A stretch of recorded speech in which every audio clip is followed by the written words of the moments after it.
पति अभी नहा ही रहा था कि तभी फ़ोन पर मैसेज टोन बजी। पत्नी मोबाइल के पास में ही खड़ी थी। उसका ध्यान फ़ोन की तरफ गया।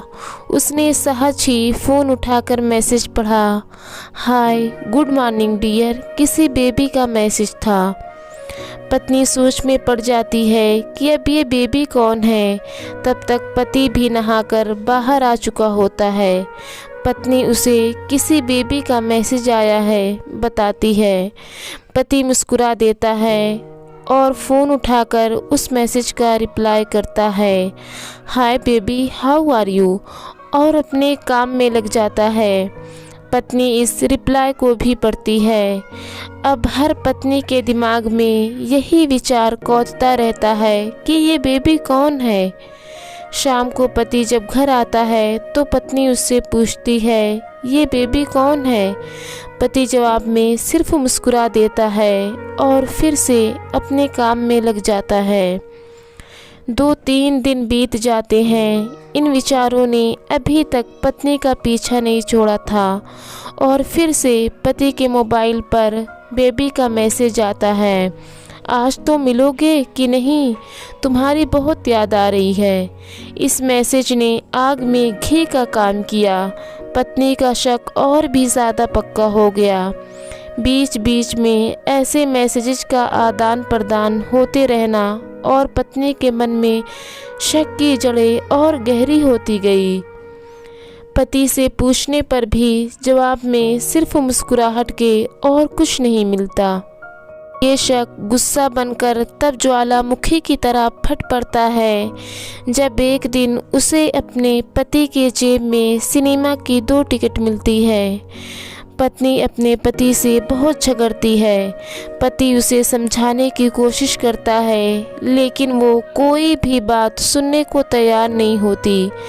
पति को भी गुस्सा आ जाता है और ये झगड़ा और भी ज़्यादा बढ़ जाता है। गुस्से में पति घर से बाहर निकल जाता है। पत्नी का गुस्सा पति से कई ज़्यादा गुना होता है। तुरंत वो अपना सारा सामान पैक करती है, एक चिट्ठी लिखती है कि मैं मायके जा रही हूँ हमेशा के लिए, और पति का घर छोड़कर चली जाती है। गुस्सा शांत होने पर जब पति घर आता है तो चिट्ठी पकड़कर उसके होश उड़ जाते हैं।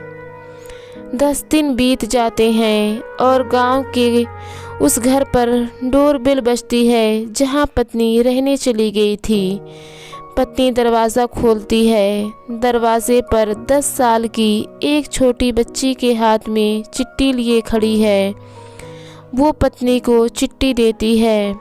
बच्ची से वो चिट्ठी लेकर पत्नी चिट्ठी खोलकर पढ़ने लगती है, डियर वाइफ, जिस बेबी की वजह से हम दोनों में इतने झगड़े हुए और तुम हमारा घर छोड़कर यहाँ चली आई, ये बच्ची जो अभी तुम्हारे सामने खड़ी है वो वही बेबी है। अनाथ आश्रम की एक प्यारी बच्ची।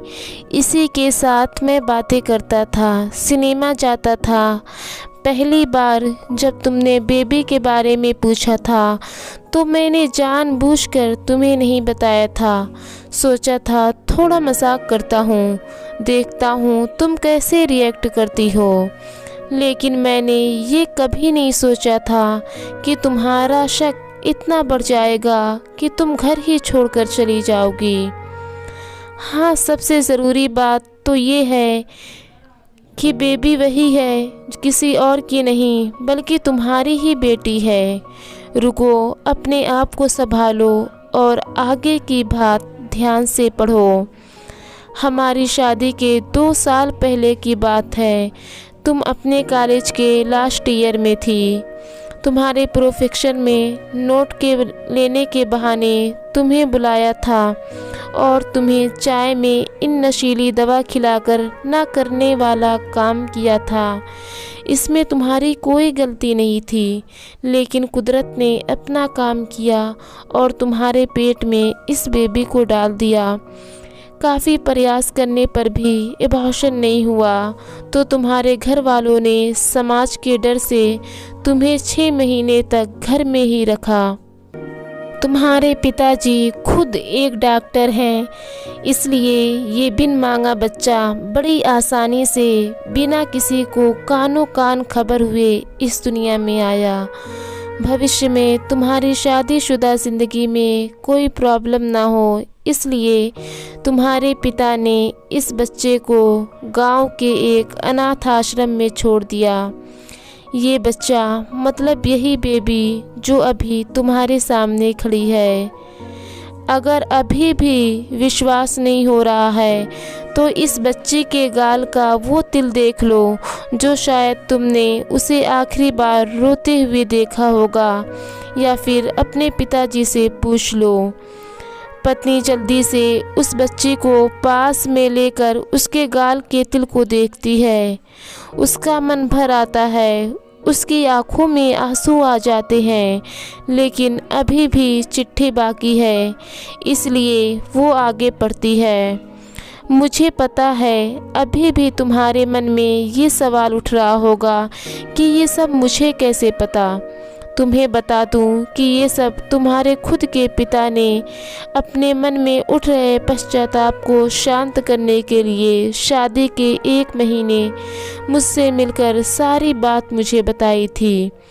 उन्होंने ये भी कहा था कि अगर मैं चाहूँ तो शादी से इनकार कर सकता हूँ। मैंने तो स्वीकार किया क्योंकि इस पूरी घटना में तुम्हारी कोई भी गलती नहीं थी और हमारी शादी हो गई। तुमने मुझे बहुत प्यार दिया, लेकिन तुम्हारे पिता से बेबी के बारे में जानने के बाद मैं उससे मिले बिना नहीं रह पाया। मैं बीच बीच में उससे मिलता था। उससे मिलना, उसके साथ समय बिताना मुझे अच्छा लगता था।